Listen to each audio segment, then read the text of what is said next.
Hi, I'm Celeste Bronfman. I'm the writer of Jackpot and Jackpot and Black Cat. You can find me at cell_Bron on Twitter and Instagram. And you're watching and listening to Two Geeks Talking.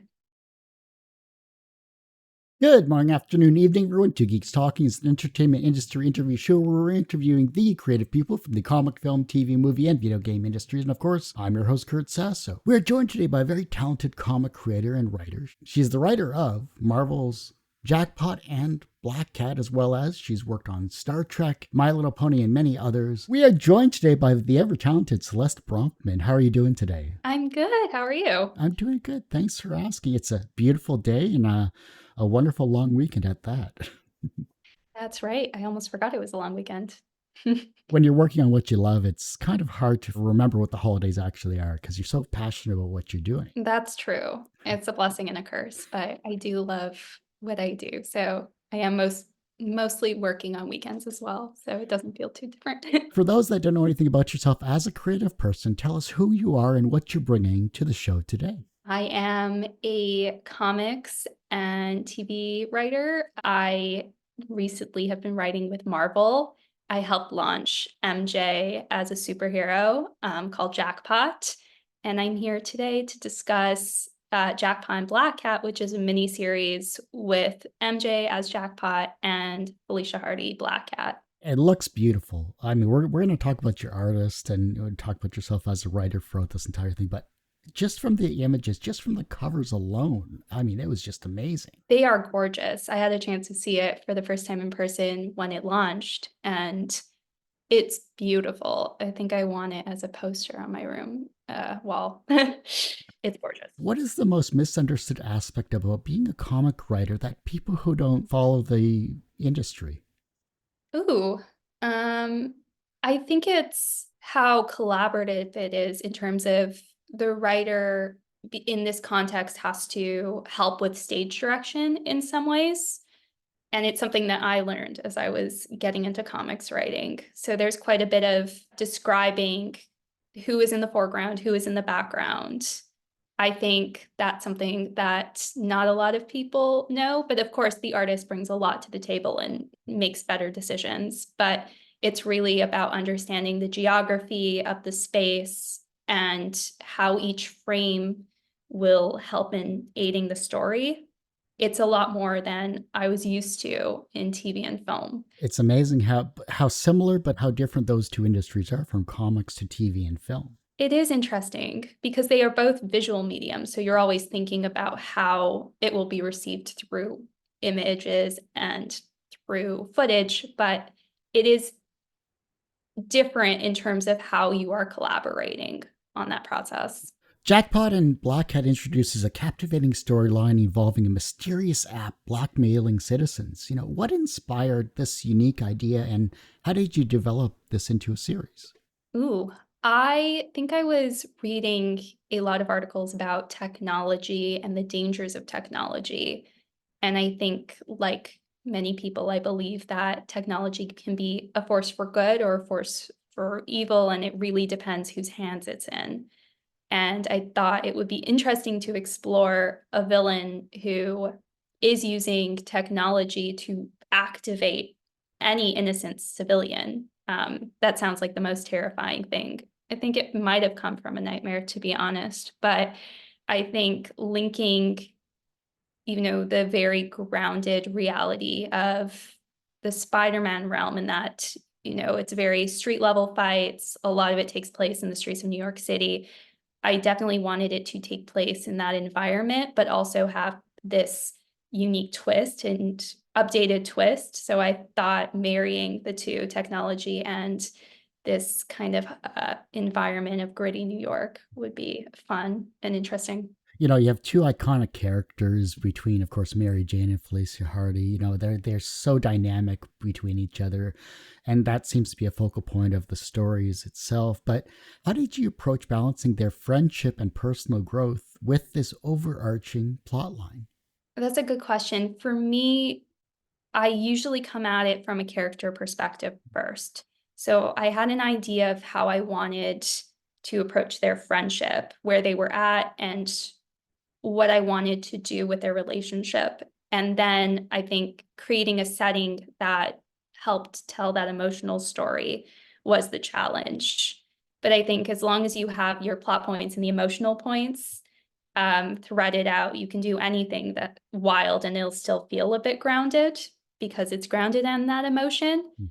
So I really wanted to kind of evolve their friendship and focus on where they were at, because last time we saw them, they were still struggling to work together or coming together. They were coming together and they were working well together. But I think there were struggles in that Felicia was hiding certain things from MJ. And now a bunch of time has passed, so we see them in a very new place. And I wanted this to be a continuation of that story with taking into consideration how much time has passed. And hopefully, when we meet them in this issue, we get a sense of how they've grown together. How many issues are there? Because I only saw 3. Yes, there are going to be 4 in this series. So we're just finishing up the series now, which is exciting. And it's fun to see everyone's reactions because it feels like a story that I've been really passionate about for a while. And so I'm excited that it's finally out there. It's a little terrifying, but also liberating. It can be all of the things.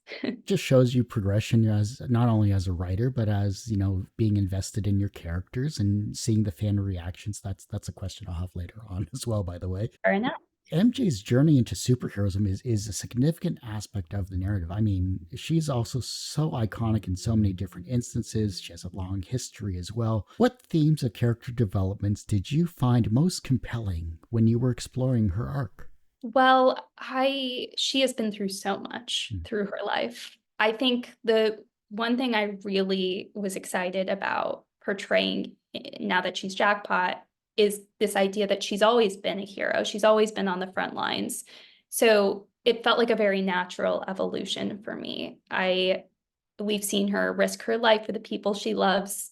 We've seen how much she cares for the city she lives in and the people in that city. So I was really excited to kind of showcase that in a new space, because I think, as you said, we all love MJ. She's such an iconic character.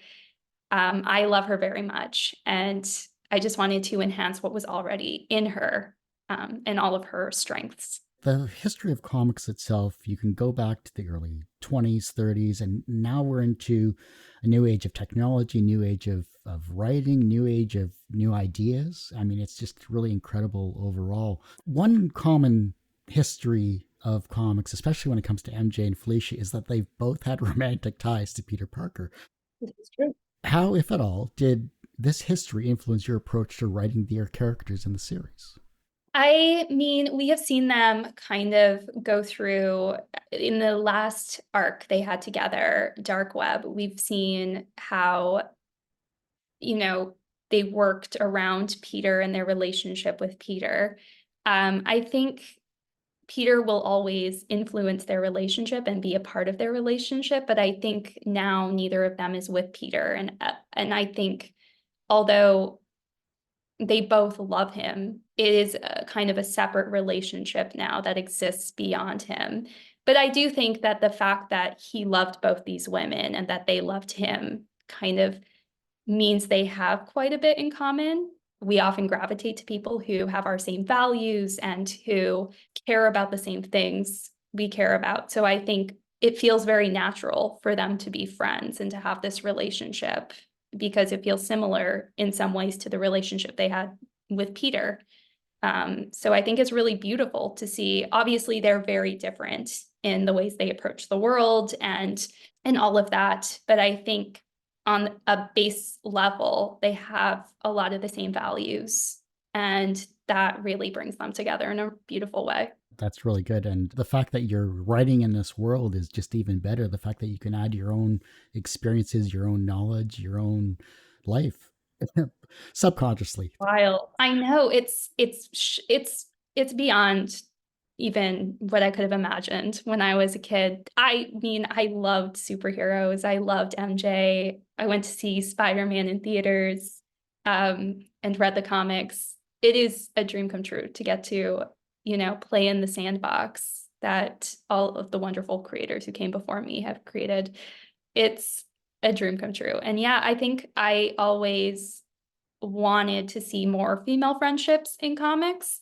So it feels like a real gift to be able to be a small part of bringing some of those friendships to the world. The fact that you have an amazing artist such as Emilio, in this particular series, that must have played a crucial role when it came to bringing these characters to life. Was there a piece of artwork that you got to see that he created that was just way better than what was written on your script? I mean, most of it, if I'm being honest. He brings such nuance to the characters. I was really impressed by his incredible work in Amazing Spider-Man 31. He drew Felicia in that issue quite a bit and did such an incredible job. And yeah, I think he, especially for those emotional moments, it's really clear. Felicia's a difficult character because I think she is very vulnerable, but she also keeps a lot guarded. She's very guarded. And to show that nuance, especially when she's having a conversation with a friend and not sure how much to relay and not sure what, being in a close friendship even means in some ways, I think he really captures that nuance in her, in all of his art. I mean, it's phenomenal. But you must have a favorite like scene or maybe a favorite action or something that occurred. I'm curious just in that respect. Yeah, I was talking about this the other day. I really love that scene. It's not a big action sequence, which I know are probably fan favorite moments. Fan favorite. Speaking too highly of it. But I think the moment that I really love is that scene where MJ follows Felicia back and sees her in a new relationship and sees and talks to her on the balcony. I think that was one of my favorite scenes to write because I really loved MJ getting Felicia to open up in a certain way and Felicia letting her guard down. So I think even though it's not maybe, one of the bigger action sequences, I think there was like a lot of beauty in that scene and that moment that I think has become my favorite. I like that. The fact that you're writing in this world, the fact that you're so passionate about it, the fact that you've seen Spider-Man probably more times than it was released in theaters over the years. I think it's I think it's just Embarrassing. You don't want to see my movie theater. How much money I've spent at the movie theaters. how many ticket stubs you've saved. Yes, I'm sure I have like a folder back in my childhood home.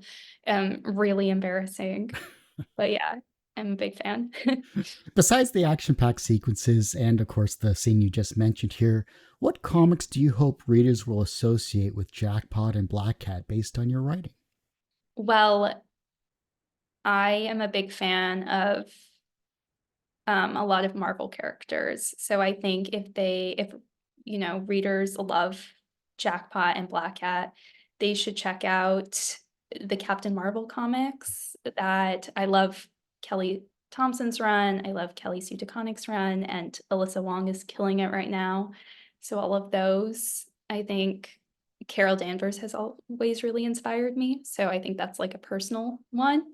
Um, I think of my own work, this is a little bit of a departure from comics I've written before. I wrote a Star Trek comic that I don't think is very much in this realm, but it's a little more adult. I wrote a lot of My Little Pony, which is very adorable and sweet, but I don't know if it really goes with Jackpot and Black Cat.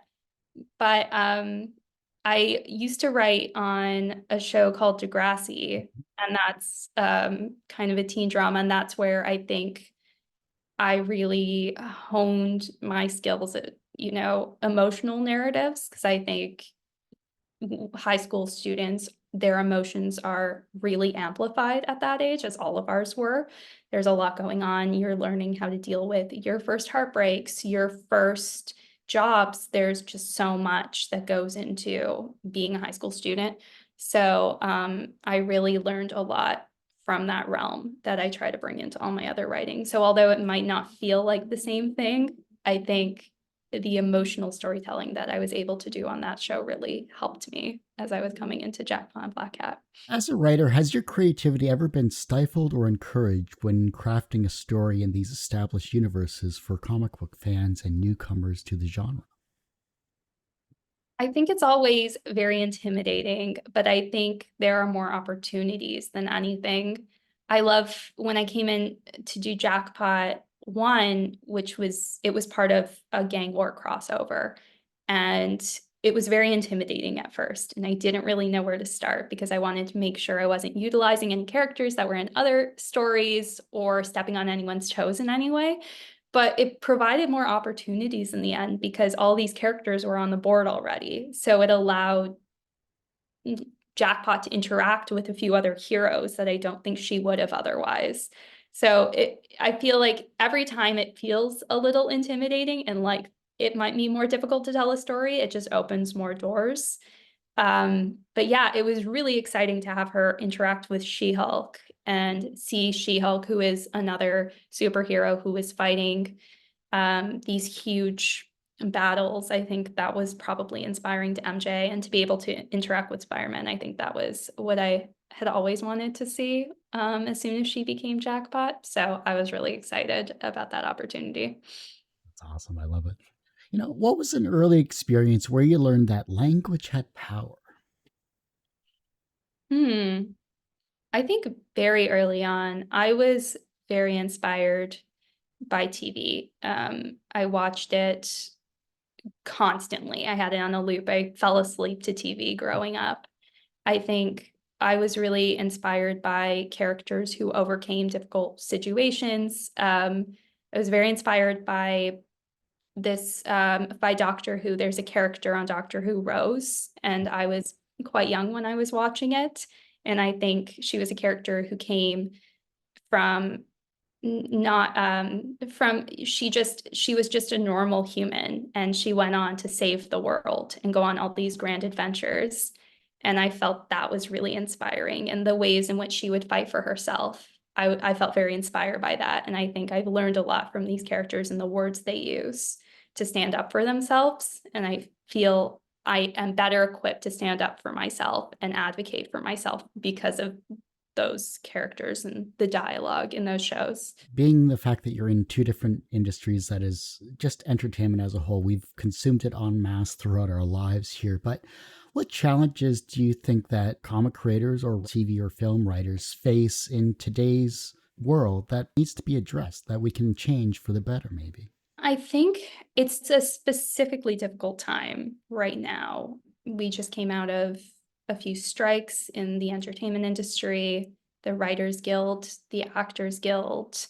What I would hope to see in the industry in the future, I think there need to be more opportunities for newcomers to come in and people who have all these incredibly different points of views.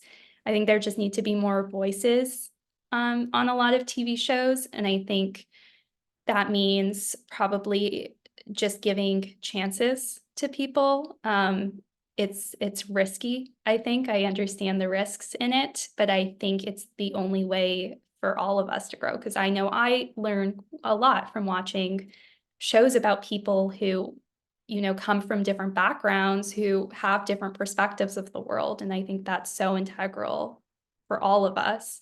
It's for the TV industry, for the film industry, but also for comics. I think having more voices and giving people chances to grow in both of these industries is so important. And I think we're seeing it. We're definitely seeing it, and I've seen it in the comics industry. And I know a lot of like incredible editors who are always on the lookout for new people who can bring those new perspectives. And so it is exciting. I think it is a scary time, but it is also an exciting time. And so I'm looking forward to seeing all those stories. Everyone usually asks, what's the wisest piece of advice or what's the most BS piece of advice that you've ever received? But what is the second wisest piece of advice that you've received that has stuck with you in your career? Ooh, the second wisest. Wasn't ready for that one. Hmm, that's a hard one. I've received a lot of good advice in my life. It's a very common saying, but it's to do the thing you're scared of because you're scared of it because you care so much. And I think that has really rung true for me. Every time I'm really afraid of doing something, I know it's because I'm so passionate about it and it's something that's worth pursuing. So I think it's the reason I've been able to do a lot of things. I've moved to 2 different countries that were not my own without knowing anyone, and they were both incredible experiences, and I think I was terrified, but I also was so excited, and I think I was terrified because I was so excited and just didn't want it to go wrong because I cared so deeply about those experiences and about finding my way. So I urge everyone to take that advice because it served me well many times before. Hopefully you found a good pizza place. That's usually my first go-to if I travel to a new country. That's a good go-to. Yeah, because it's harder than you think. And I can't make pizza myself, unfortunately. So I do have to outsource that. Everyone usually has one person that inspires them on their path to where they are today.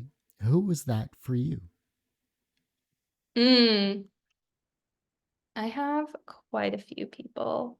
I think honestly, one of my earliest ones was, and this is becoming a theme in my life, but Verity Lambert. She was one of the first producers on Doctor Who. And I think people really underestimated her when she was beginning because it was the 60s. And she had all these incredible ideas to salvage a no budget show. She really paved the way for a lot of people. And I remember reading about her when I was young and just feeling really inspired by her. From a professional standpoint, you are successful in the TV and film and comic industry for many years now, and you've done an amazing job with Jackpot and Black Cat. And of course, I'd love to see what you're going to do in the future. So that just means you have to come back on the show another time, and we'll dive into your amazing career more so than we have currently. So, professionally, you're successful in that regard. Do you consider yourself personally successful? Ooh. Um, yeah, you will have to ask my therapist. I think every writer out there will agree that we at some point have a lot of imposter syndrome. Um, I definitely feel that when I'm writing alongside such heroes of mine. Um, Success is a really difficult word, I think. I don't know if any of us really understand what it means for ourselves. And I maybe shouldn't speak for everyone, but I think I don't. I have huge dreams and aspirations, but I think we don't take the time to understand where we're at and celebrate where we're at. So I don't think honestly, right now, I consider myself a success, but I am proud of what I've accomplished. So I should feel like I'm successful. So it's a very complicated question and very introspective. I don't know. It's hard. I still deal with the imposter syndrome. So I'm trying to get to a place mentally where I do see myself as a success, but I can't say I'm there yet. That's the reason for the question, because there's one of four answers, and that's actually one of them. Is the imposter syndrome is a real thing, and it's very difficult to deal with. And every successful project you complete, whether it's TV, film, or comics, you're one step closer to becoming just a better person as a whole, and that's what it boils down to. Yeah, I agree. And I think some of the most successful people I know also have huge bouts of imposter syndrome. And it is a shame because they're accomplishing such incredible things. And it takes someone from the outside to look at you and say, you are doing incredible things. You are a success, but it's hard to internalize that. The reverse of success is failure. How do you deal with your failures? Really Yep. helping with that imposter syndrome. Um, How do I deal with my failures? It's hard. I mean, failures are hard, but I think as an artist, you'll experience more failures than you will successes, which is a hard truth as well, because art is so personal and you always feel like you're putting yourself on the line. I try not to let failures get me down too heavily. I think for me, a very important thing is I can't take, I think a lot of people take time to process And I'm someone who cannot take time to process, because if I take time to process, I won't leave that time.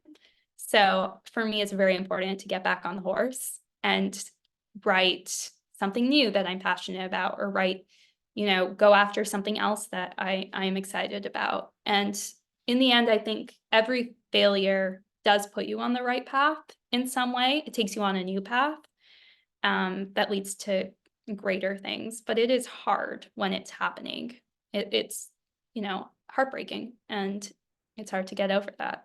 The younger generation is looking at your work and they're becoming inspired but creative in their own way, whether it's as a writer in TV or film or comics. You've inspired them down that path with your various works, including Jackpot and Black Cat. How can they inspire the generation that follows them? Ooh, I think, this is from seeing other people who've inspired me. I think just take risks, take chances. If you really want something, if you want to be a writer, don't let anyone tell you you can't do it. I think it's important to obviously financially have a day job, but always be going after what you're passionate about, whether that's art or any other creative medium or anything you're passionate about. If you see something and you want to tell your stories, that is the most powerful thing there is. So I think be inspired and go out there and make what you're passionate about. If your life was a TV, film, or comic book, what would its title be? And what would its soundtrack be? Wow, that's a really difficult question. What would the title be? This is a very obvious one for people who know me, so I apologize to them if they're listening. But I've always been a huge sci-fi person, and I've talked about Doctor Who many times already here, but I got a tattoo that said space and time because I wanted it to inspire me to continue pushing the boundaries of, you know, my limits in this world. And I think so. I would maybe want it to be called something like space and time, because I think those are barriers that we can always explore further and push through. And then a soundtrack, that one's really hard for my life. I don't know. Do you have an answer for this? I don't live your life. I don't know. No, no, but for yours. If you want to know mine, just for inspiration, I am a sci-fi nerd as well too. Yeah. John Williams inspired me for all of his films. My Danny Elfman, I was more orchestral OST, anime OSTs as well. Like I love just music without singing for the most part. But my mother played clarinet in the high school band. I played clarinet in the high school band. So Oh, that kind of was my foray into music itself. So yeah, for me, like anything that's classical or orchestral or soundtracky of some kind, that's just me though. But yeah, yeah. I think that's probably my answer too, is some sort of movie soundtrack. Not those specific ones, but I listen to a lot of like movie soundtracks as I'm writing. I've been inspired by movie soundtracks. I love some of the like weirdly Inception was a big yeah, soundtrack for me. yeah. That one's very specific. Um, obviously. I listen to a lot of yeah, I listen to a lot of Murray Gold, who did the Doctor Who soundtracks. I really love those songs. And then one of my favorite artists is Janelle Monáe. So I'm very inspired by Janelle's songs about standing out and being yourself. And so maybe a combination of all of those things. Thank you. We'll allow it. You survived the show. Thank you so much for being on Two Geeks Talking. I really appreciate it. Thank you for having me. This was so much fun. Before I let you go, where can we find you? How can we support you? Of course, any social media or websites, and where is, of course, Jackpot and Black Cat available that we can purchase? You can follow me at CEL underscore Bron, BRON, on Instagram, on Twitter. I'm trying Blue Sky, but we'll see how it goes. And then please go buy the first issue of Jackpot and Black Cat at any of your local comic shops. You can buy it online as well, I think on Amazon, to read on Kindle, but please go read it. I love it. I hope people enjoy it, and pick up the next issue next month too, if you enjoy it. Just pick it up. Don't even worry about if you enjoy it. Just pick it up. Well, That's thank the main you. thing. With 4 issues, it's going to be a great read. You have an amazing artist, a very talented writer with Celeste, of course, here too. So if you don't pick it up, I'll be very disappointed and just shake my head at you if you don't pick it up. So there you go. That ends this particular episode of Two Geeks Talking. But you can, of course, find this interview and 1,200 plus others on our website, tgtmedia.com or twogeekstalking.com. That's TWO. Website's going through a complete rebuild, so if it's not working, go to our YouTube channel, youtube.com/TGT Media. The podcast is back after 12 or so years at twogeekstalking.podbean.com, or just search Two Geeks Talking wherever you get your podcasts. It's available everywhere, quite literally. As I say every week, everyone has a story to tell. It's up to me to help bring that out. Thanks for listening and watching on Two Geeks Talking.